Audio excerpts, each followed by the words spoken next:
ജലാൽക്ക ജലാൽക്ക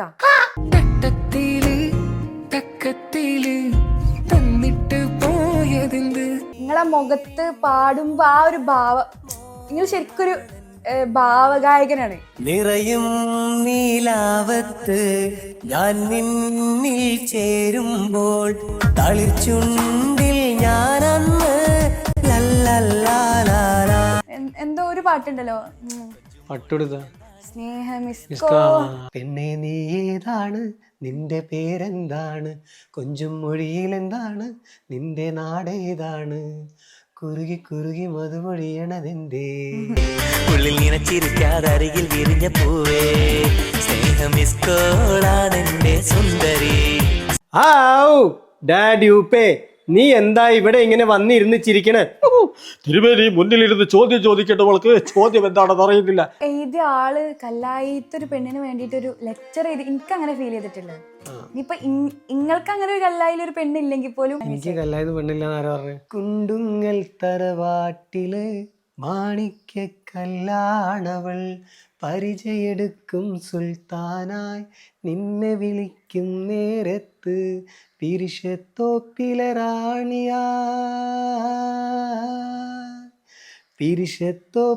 റാണിയായി നിൻ വരവും കാത്ത് കടവത്ത് കല്ലായിലൊരു പെണ്ണുണ്ട്. ആ പെണ്ണൊരു പവിഴക്കല്ലാണ്, മനസ്സിൽ നിറയും പൂവാണ്, ആ പൂവിന്നിതളെന്നുയിരാ. പക്ഷെ ഇന്റർവ്യൂലൊന്നും അങ്ങനെ ഒരു പെണ്ണില്ല എന്നുള്ളത് ഞാൻ കേട്ടെ. കല്ലായിലൊരു പെണ്ണ്, ആ പാടി പെണ്ണില്ല എന്ന് പറഞ്ഞു. കല്ലായിലൊരു പെണ്ണുണ്ട്, ആ പെണ്ണൊരു പവിഴക്കല്ലാണ്. സുറുമകൾ എഴുതിയ കണ്ണിൽ ഒരു സുന്ദര രൂപം കണ്ടു, മഞ്ഞൊരുകും നീരാവിൽ ഇടനെഞ്ചിൻ താളം കേട്ടു. എന്നെ സംബന്ധിച്ച് ഇപ്പം എനിക്ക് കിട്ടിയ ഏറ്റവും വലിയ ഗിഫ്റ്റ് ഞാൻ 2 ഇൻ്റർവ്യൂവിലും പറഞ്ഞ സെയിം സംഭവം തന്നെയാണ്. കാരണം ഒരു 15 വർഷം മുൻപ് എനിക്ക് കിട്ടേണ്ട, എന്നാൽ അന്ന് നഷ്ടപ്പെട്ടു പോയിട്ടുള്ള കുറേ ആളുകളുടെ സ്നേഹവും ഇഷ്ടവും പ്രോത്സാഹനവും ഒക്കെ ഈ 2025 എന്താ പറയുക, ഈ സമയത്ത് എനിക്ക് അത് തിരിച്ചറിയാനും ആസ്വദിക്കാനും അനുഭവിക്കാനും പറ്റിയെന്നുള്ളതാണ്.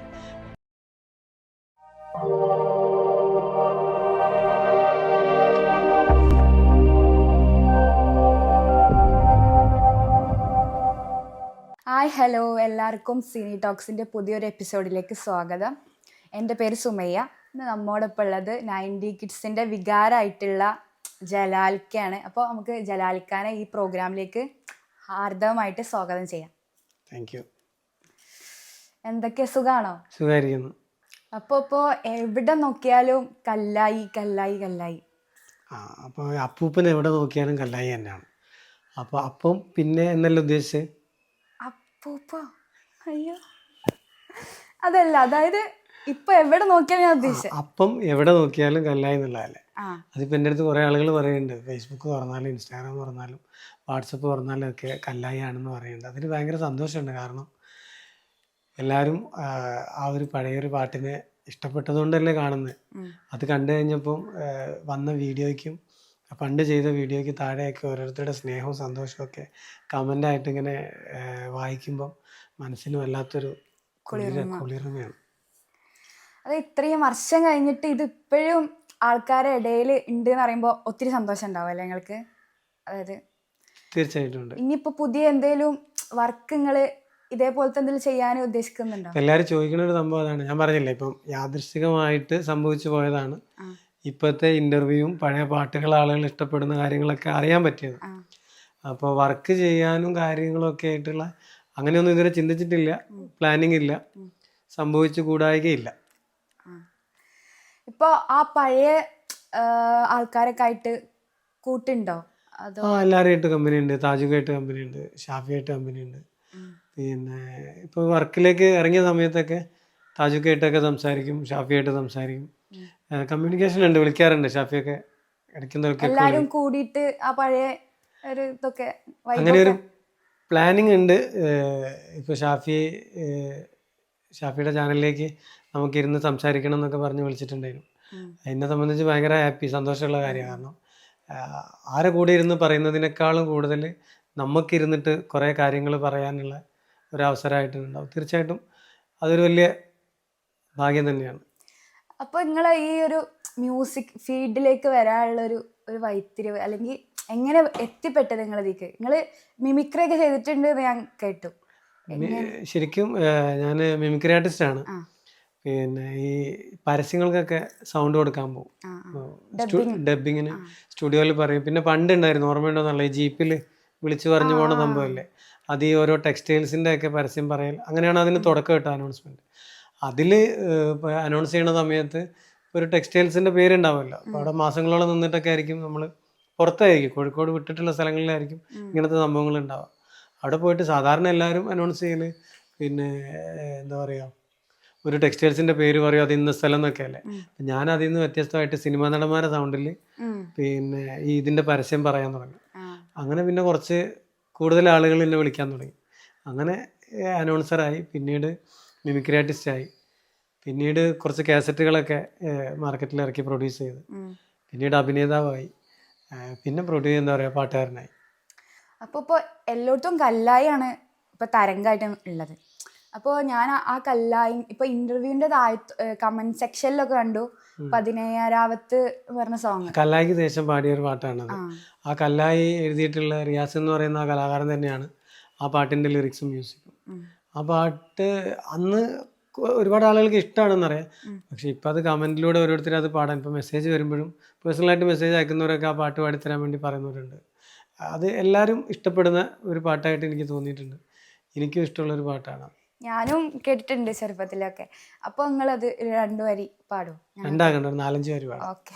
17ാം രാവത്ത് പതിവായി കാണുന്ന പനിനീരിൻ നിറമുള്ള മോളാടൻ പെണ്ണ്, നിറയും നീലാവത്ത് ഞാൻ നിന്നിൽ ചേരുമ്പോൾ തളിച്ചുണ്ടിൽ ഞാനന്ന് ലല്ലല്ലാലാ.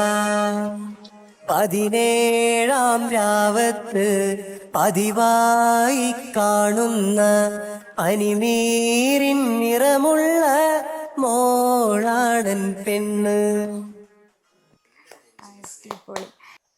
അപ്പോൾ ജലാൽക്ക, നിങ്ങൾക്ക് ഈ ആൽബം ഫീൽഡിൽ കുറേ എക്സ്പീരിയൻസ്, നമുക്ക് കുറേ ഓർമ്മകളും എല്ലാം ഉണ്ടായിട്ടുണ്ടാവുമല്ലോ. നമുക്ക് കുറേ ഇപ്പോൾ ഞാൻ ചെറിയൊരു സിംഗറാണ്. അപ്പോൾ എന്താ പറയുക, നമ്മൾ പരിപാടിക്ക് പോകുമ്പോൾ നമുക്ക് ഓരോ അനുഭവങ്ങളുണ്ടാവും, നല്ലതുണ്ടാവും ബാഡ് ഉണ്ടാവും. അപ്പോൾ നിങ്ങളെ ഈ മ്യൂസിക് ലൈഫിൽ ഉണ്ടായിട്ടുള്ളൊരു നല്ലൊരു അനുഭവം ഷെയർ ചെയ്യാൻ പറ്റുമോ? നല്ല അനുഭവമാണോ അല്ലെങ്കിൽ ബാഡാണോ? രണ്ടും ഷെയർ ചെയ്യാം. നമ്മൾ ഇപ്പോൾ നമ്മുടെ ലൈഫിൽ നമ്മൾ പഠിക്കാൻ പോകുന്നുണ്ട്, അവിടെ നമുക്ക് നല്ല അനുഭവം ഉണ്ടാവും, ബാഡ് ഉണ്ടാവും. നമ്മൾ ജോലിക്ക് പോകുന്നുണ്ട്, നല്ലതുണ്ടാവും ബാഡ് ഉണ്ടാവും.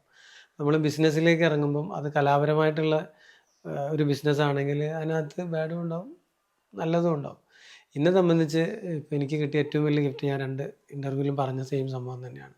കാരണം ഒരു 15 വർഷം മുൻപ് എനിക്ക് കിട്ടേണ്ട എന്നാൽ അന്ന് നഷ്ടപ്പെട്ടു പോയിട്ടുള്ള കുറേ ആളുകളുടെ സ്നേഹവും ഇഷ്ടവും പ്രോത്സാഹനവും ഒക്കെ ഈ 2025 എന്താ പറയുക, ഈ സമയത്ത് എനിക്ക് അത് തിരിച്ചറിയാനും ആസ്വദിക്കാനും അനുഭവിക്കാനും പറ്റി എന്നുള്ളതാണ് എൻ്റെ ലൈഫിലെ ആകെ മൊത്തം ടോട്ടലായിട്ടുള്ള ഒരു സന്തോഷമായിട്ടുള്ള കാര്യം.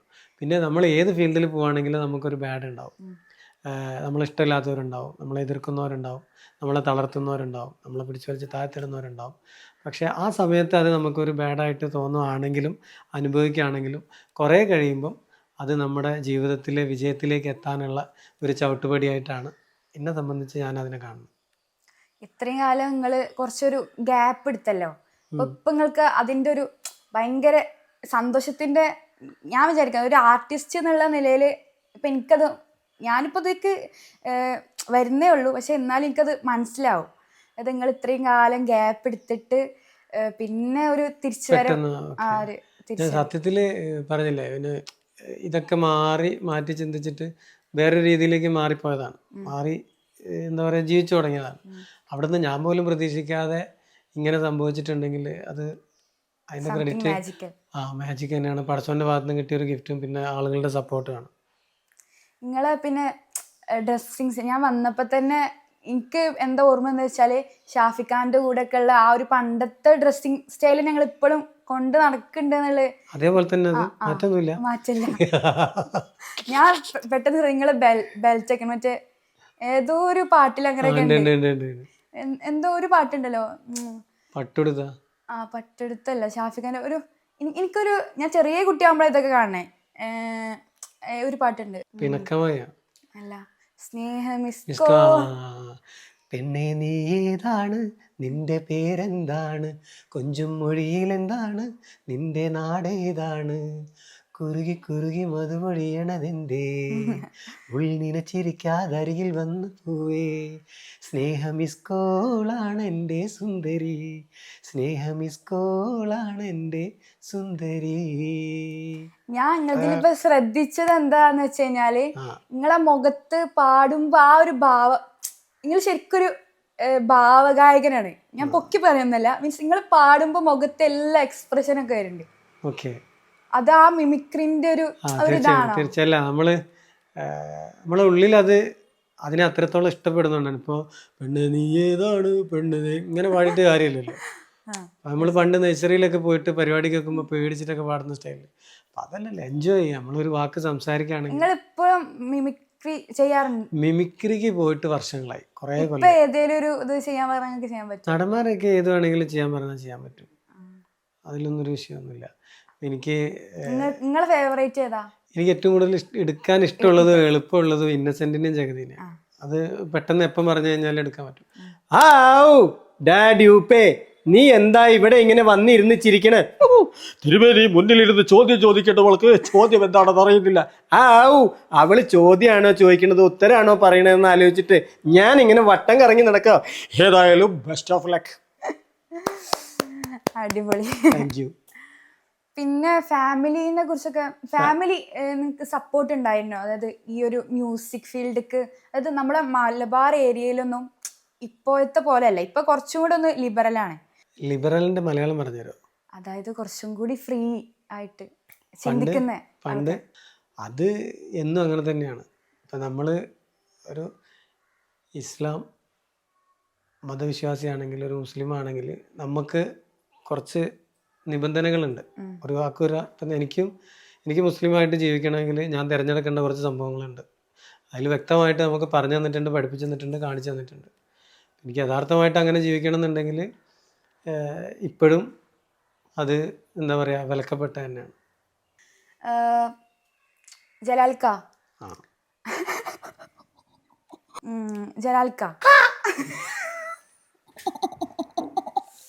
ജലാൽക്ക അപ്പോൾ നിങ്ങൾക്ക് ഫാമിലിന്ന് ഈ മ്യൂസിക് ഫീൽഡിലേക്ക് വന്നപ്പോൾ ഫാമിലിന്ന് സപ്പോർട്ട് ഉണ്ടായിരുന്നു? തീർച്ചയായിട്ടും. കാരണം ഇപ്പോൾ ചെറുപ്പം മുതലേ ഞാൻ ഈ മിമിക്രിക്ക് പോണ സമയത്ത് വീട്ടുകാർക്ക് ഇഷ്ടമാണ്, കുടുംബക്കാർക്ക് ഇഷ്ടമാണ്. അതിൽ ഏറ്റവും കൂടുതൽ ഇഷ്ടം എൻ്റെ ഉമ്മയ്ക്കാണ്. ഉപ്പ പാട്ടുകളൊക്കെ ഇഷ്ടപ്പെടുന്ന ഒരാളാണ്. പണ്ട് പാട്ടിന് അത്രയ്ക്ക് ഇഷ്ടമാണ്. അപ്പോൾ ഉപ്പൻ്റെ വീട്ടുകാർ, ഉപ്പൻ്റെ തലശ്ശേരിയാണ് ഉപ്പൻ്റെ നാട്. അത് ഉപ്പൻ്റെ ഒരു ഇത്താത പൂത്ത എന്നൊക്കെ പറഞ്ഞിട്ടുള്ള ഉപ്പൻ്റെ ഇളാമ്മമാരുണ്ട്, ഇപ്പോൾ ജീവിച്ചിരിപ്പില്ല. അപ്പോൾ അവരൊക്കെ പറയും പണ്ട് ഉപ്പ കുട്ടികൾ പാട്ട് പാടി കൊടുത്താലും ഉപ്പ മുട്ടായി വാങ്ങി കൊടുക്കുന്നുള്ളതൊക്കെ. അപ്പോൾ ഉപ്പൻ്റെ ആ ഒരു ഇഷ്ടവും ഉപ്പൻ്റെ ഒരു ആഗ്രഹങ്ങളും, അല്ലെങ്കിൽ ഉപ്പയ്ക്ക് ആ പാട്ടിനോടുള്ള ആ ഒരു ഇഷ്ടമായിരിക്കാം ഞാനും പാട്ടുകൾ ഇഷ്ടപ്പെടാൻ കാരണമായത്. പിന്നെ ഉമ്മ ഫുൾ ടൈം പാട്ടിൻ്റെ ആളാണ്, പഴയ മാപ്പിളപ്പാട്ടുകൾ. ശരിക്കും ഉമ്മ ഈ ടേപ്പ് റെക്കോർഡിനകത്ത് പണ്ട് വെച്ചിട്ടുള്ള പാട്ടുകളൊക്കെയാണ് എൻ്റെ മനസ്സിൽ പിന്നീട് കുറേ ആൽബങ്ങളായി മാറിയത്. ഞാൻ ചെയ്തിട്ടുള്ള ഓരോ വർക്കിനകത്തും ഒരു പഴയ പാട്ടിൻ്റെ ഒരു അടിത്തറ ഉണ്ടാവും. അന്ന് ഞാൻ കേട്ട ആ വർക്കിൻ്റെ കോപ്പി ആയിരിക്കും ഞാൻ ചെയ്തിട്ടുള്ള ഓരോ വർക്കും. അങ്ങനെ ചെയ്തിട്ടുള്ള വർക്കാണ് ഹബീബെ റസൂലരെ, ഷാഫി കൊല്ലായിട്ട് മറ്റേ ഹബീബെ റസൂലരെ അങ്ങനെയുള്ള ആ പാട്ടുകളൊക്കെ ചെയ്തത്, അങ്ങനെ ഓരോ പാട്ടുകളും. അപ്പം അന്ന് കേട്ടിട്ടുള്ള, പിന്നെ അതിന് ശേഷം അസ്ബി റബി എന്നൊക്കെ പറഞ്ഞിട്ട് ചെയ്തിട്ടുണ്ട്, അല്ലമീൻ എന്നൊക്കെ പറഞ്ഞിട്ട്. അതൊക്കെ ഇതേപോലത്തെ പ്രേരണകളാണ്. പിന്നെ വൈഫ് ഭയങ്കരമായിട്ട് സപ്പോർട്ടാണ്. മക്കളാണെങ്കിലും ചെറിയ മക്കളാണ്, പക്ഷെ വൈഫിൻ്റെ സപ്പോർട്ട് ഭയങ്കര തന്നെയാണ്. പിന്നെ ഏറ്റവും കൂടുതൽ എൻ്റെ പെങ്ങൾ കലയും കലാകാരന്മാരെയും ഇതിനൊക്കെ ഇഷ്ടപ്പെടുന്ന ഒരാളാണ്. പിന്നെ ഏറ്റവും കൂടുതൽ ഞാൻ പരിപാടി നിർത്തിയ സമയത്ത് ഒരുപക്ഷെ ഏറ്റവും കൂടുതൽ വിഷമിച്ചതും എന്നോട് പറയാൻ മടിച്ചിട്ട് പറയാതിരുന്നത് എൻ്റെ അളിയനായിരിക്കും. വൈഫിൻ്റെ അല്ല, പെങ്ങളെ ഭർത്താവ് ഷംസീർ മാവൂർ എന്നാണ് പേര്. പുള്ളി മൈജിയിൽ പർച്ചേസ് മാനേജറാണ്. ഒരുപാട് ഇഷ്ടമാണ് ഞാൻ രണ്ടാമത് ഫീൽഡിലേക്ക് വരുന്നത് എന്ന് ഞാൻ മൂപ്പരിൽ പല സമയത്തും പല സന്ദർഭത്തിലും പല വർത്തമാനത്തിലും ഇത് അതിനൊരു ശരിക്കും ഒരു അവസരമാവും എന്ന് തോന്നുന്നു. തീർച്ചയായിട്ടും അത് അങ്ങനെ ചിന്തിച്ച കുറേ ആൾക്കാരുണ്ട്. ഇപ്പോൾ സുഹൃത്തുക്കളിൽ പിന്നെ സലീം എന്ന് പറഞ്ഞിട്ടുള്ള സുഹൃത്ത്, അഫ്സൽ, ഇവരൊക്കെ ഞാൻ രണ്ടാമത് ഇറങ്ങണമെന്ന് ആഗ്രഹിച്ചിട്ടുള്ള സുഹൃത്തുക്കളിൽ പെട്ടവരാണ്. പക്ഷെ രണ്ടാമത് ഇറങ്ങാതിരിക്കാൻ സപ്പോർട്ട് ചെയ്തവരും ഉണ്ട്. കാരണം എല്ലാത്തിലും ഒരു നെഗറ്റീവും പോസിറ്റീവും ഉണ്ട് ഉണ്ട് ഉണ്ട് ഉണ്ട്. അതിൽ ഇപ്പം സംഭവിച്ചത് ഒരിക്കലും മനഃപൂർവ്വമായിട്ട് തിരിച്ചു വന്നതല്ല എന്നുള്ളത് വലിയൊരു സത്യമാണ്. അപ്പോൾ ജലാൽ ഖാൻ്റെ കല്ലായി പറഞ്ഞ സോങ്ങിൽ എൻ്റെ ഫേവറേറ്റ് ആയിട്ടുള്ള പോർഷന് ഞാൻ അപ്പോൾ ജലാൽ ഖാനോട് 2 വരി പാടാൻ വേണ്ടിയിട്ട് അഭ്യർത്ഥിക്കുകയാണ്. മറ്റേ കുണ്ടുങ്ങൽ തറവാട്ടിലെ അതൊന്ന് പാടോ? അപ്പോൾ കുണ്ടുങ്ങൽ തറവാട് മുതൽ തുടങ്ങാം. ഓക്കെ. കുണ്ടുങ്ങൽ തറവാട്ടില് മാണിക്യക്കല്ലാണവൾ, പരിചയെടുക്കും സുൽത്താനായി നിന്നെ വിളിക്കും നേരത്ത്, പിരിശത്തോപ്പിലെ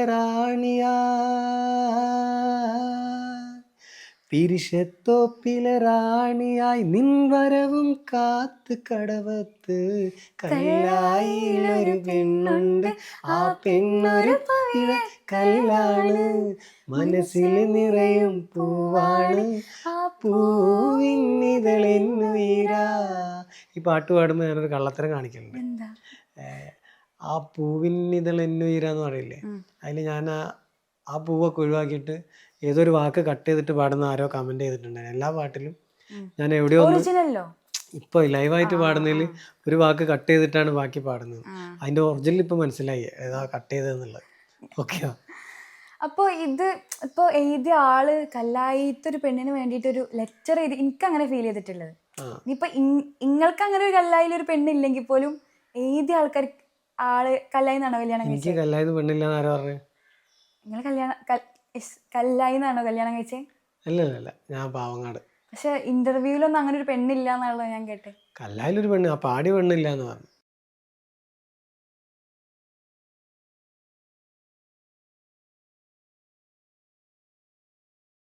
കല്ലായിലപ്പോൾ ശരിക്കും പെണ്ണുണ്ട്?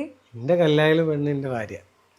നിങ്ങളെ പെണ്ണുങ്ങളെ വീട് കല്ലായി അല്ലല്ലോ. ഇല്ല, ഞാൻ കല്ലായി. കൽവിലൊരു പെണ്ണുണ്ട് എന്ന് പറയും. ചിലപ്പോ അവളെ കല്ലായി എന്നിട്ട് കണ്ടിട്ടുണ്ടാവും.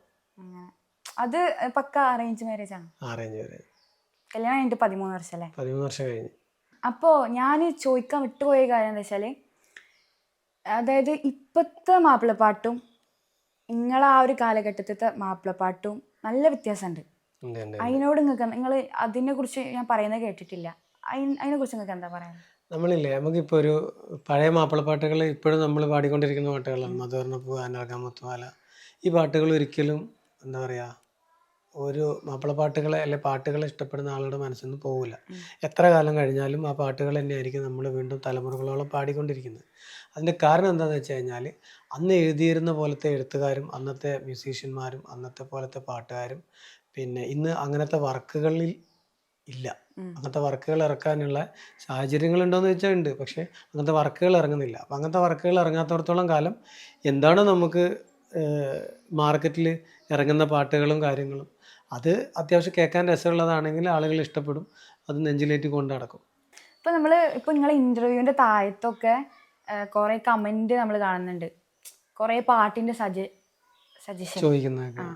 അപ്പോൾ അതിൽ ഇനിയെന്ന് കാണും പറഞ്ഞൊരു സോങ് ഉണ്ടല്ലോ, അത് എല്ലാവരും ചോദിക്കുന്നോണ്ട് അത് ഇനിയൊന്ന് കാണുമ്പോൾ എന്നുള്ള ആ ഒരു പാട്ട് ഞാനത് മലബാർ കഫേ എന്ന് പറഞ്ഞിട്ടുള്ള ആ ഒരു യൂട്യൂബിലുള്ള വീഡിയോയിൽ പാടിയിട്ടുണ്ട്. അതിൻ്റെ ആൽബം ആ സമയത്ത് നമ്മൾ ചെയ്തിട്ടില്ല.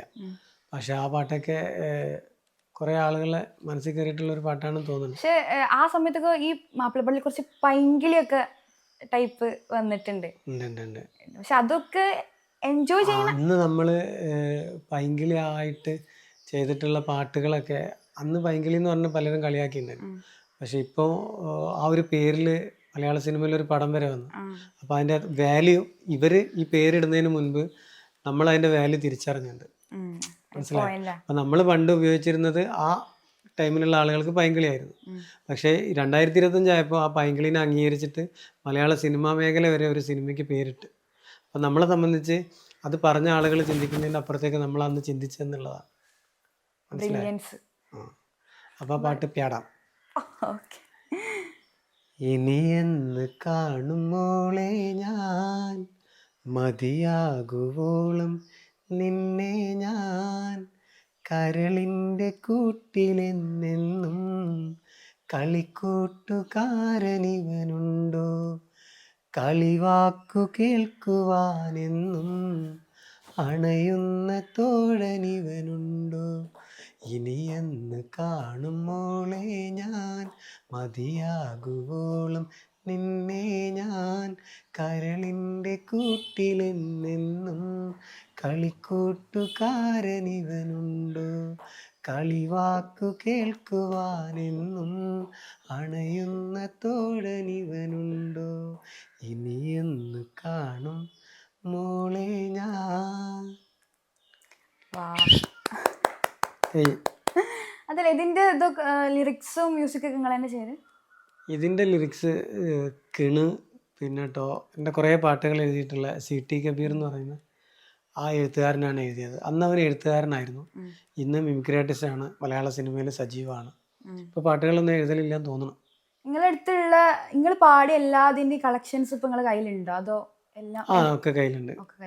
പഴയ ആ കാസറ്റ് CD അതിൻ്റെ ലാബിള് കുറേയൊക്കെ എൻ്റെ കയ്യിൽ അട്ടിക്കണക്കിന് ഇങ്ങനെ കിടക്കുന്നുണ്ട്. അത് ഇടയ്ക്കിടയ്ക്ക് കേൾക്കാറുണ്ടോ? ഇല്ലപ്പാ, പാട്ടുകൾ ഞാൻ പാടിയതിൽ ഞാൻ ഇടയ്ക്ക് കേൾക്കുന്ന ഒരു പാട്ട്, ഞാൻ ലാസ്റ്റ് പാടിയൊരു പാട്ടുണ്ട്, ബാപ്പു വെള്ളിപ്പറമ്പ് എഴുതിയിട്ടുള്ള. അത് ഇടയ്ക്കിടയ്ക്ക് ഞാൻ കേൾക്കും. ഞാൻ വണ്ടി കാറിൽ പോകുമ്പോഴൊക്കെ കേൾക്കും. ആ പാട്ട് ഏതാ? ആ പാട്ട് ബാപ്പു വെള്ളിപ്പറമ്പാണ് എഴുതിയത്. മ്യൂസിക് ചെയ്തത് എൻ്റെ സുഹൃത്തും കൂടിയാണ്, പാട്ടുകാരനാണ് ജംഷി. പിന്നെ ആ പാട്ട് രണ്ടുപേരും പാടും.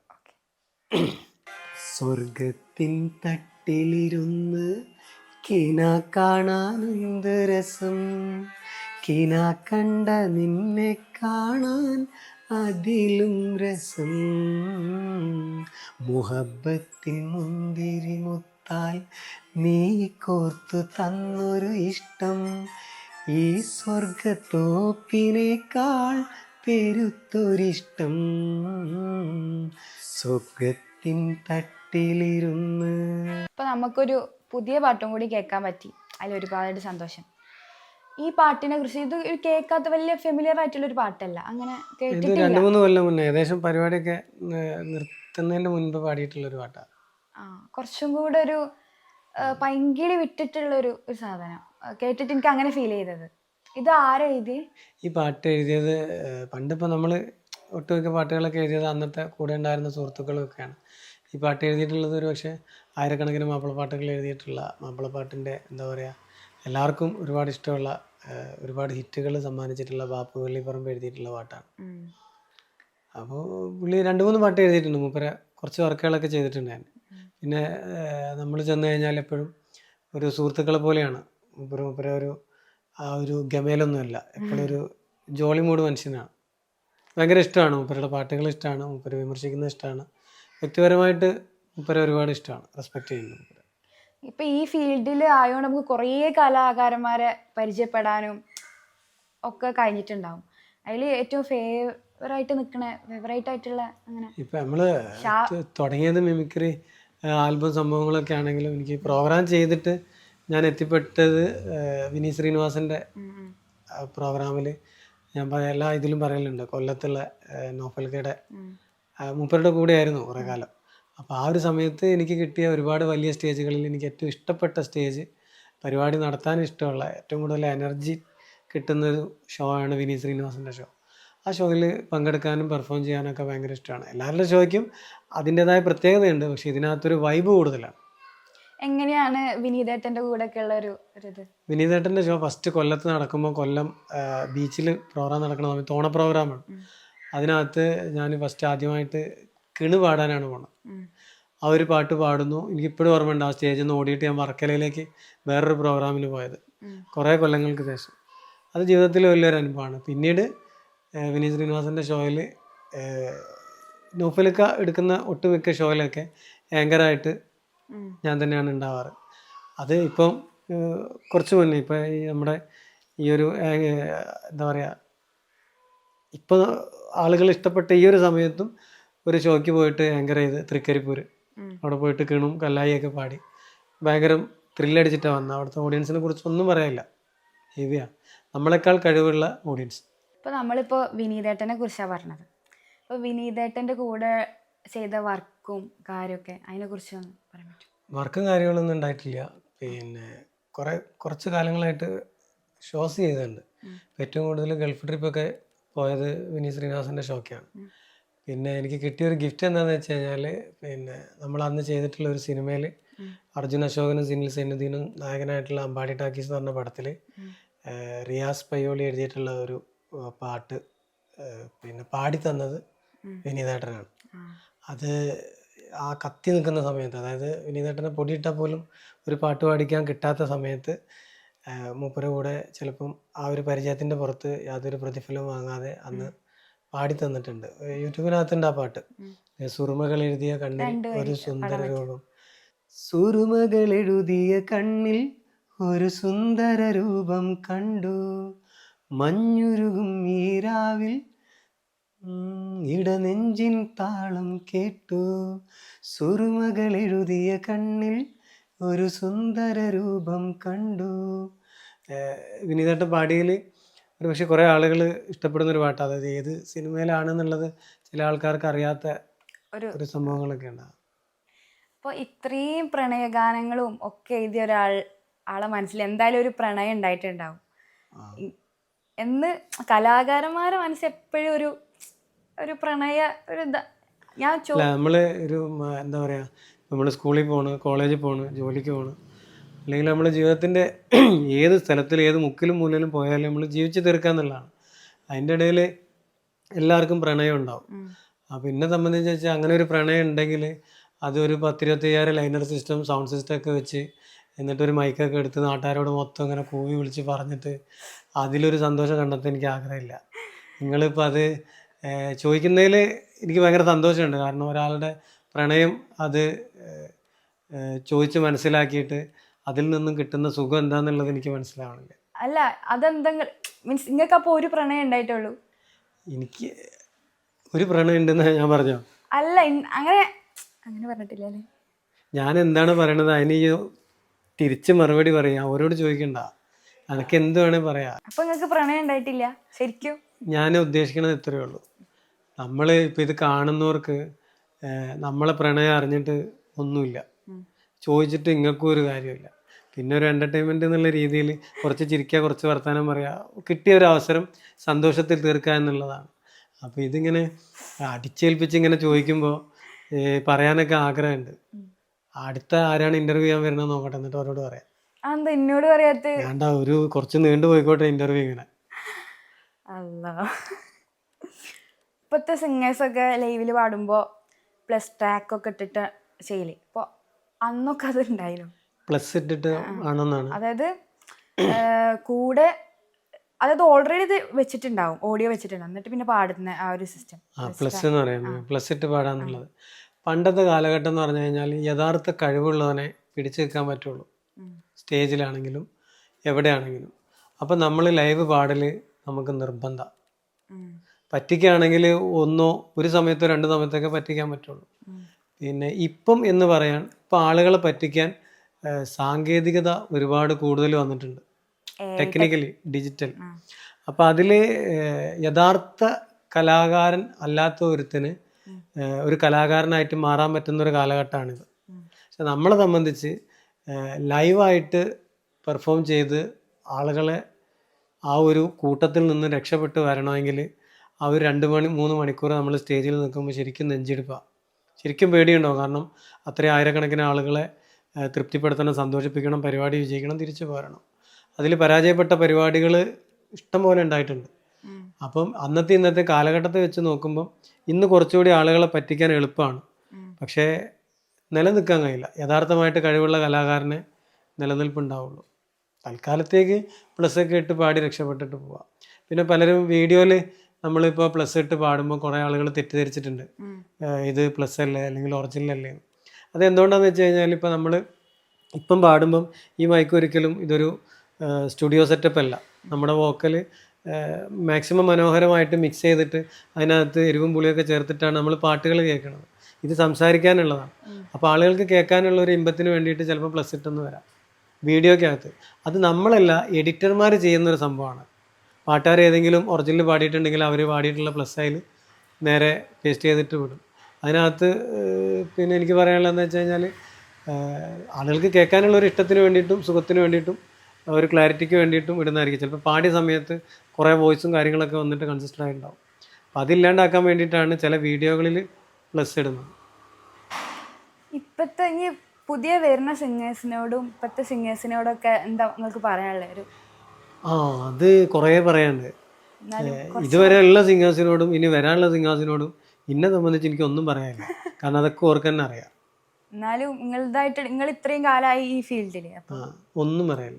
ഇല്ല. നമ്മൾ ആദ്യം നമ്മളെ ഇഷ്ടപ്പെടുക, നമ്മളെ സ്നേഹിക്കുക, നമ്മളെ കറക്റ്റ് ചെയ്തിട്ട് മുന്നോട്ട് കൊണ്ടുപോകാന്നുള്ളതാണ്. പിന്നെ ബാക്കിയുള്ളവരെ ഉപദേശിക്കാൻ മാത്രമൊന്നും എന്നെ സംബന്ധിച്ച് എൻ്റെ അടുത്ത് അത്രയും വിലപിടിപ്പുള്ള വാക്കുകളൊന്നുമില്ല.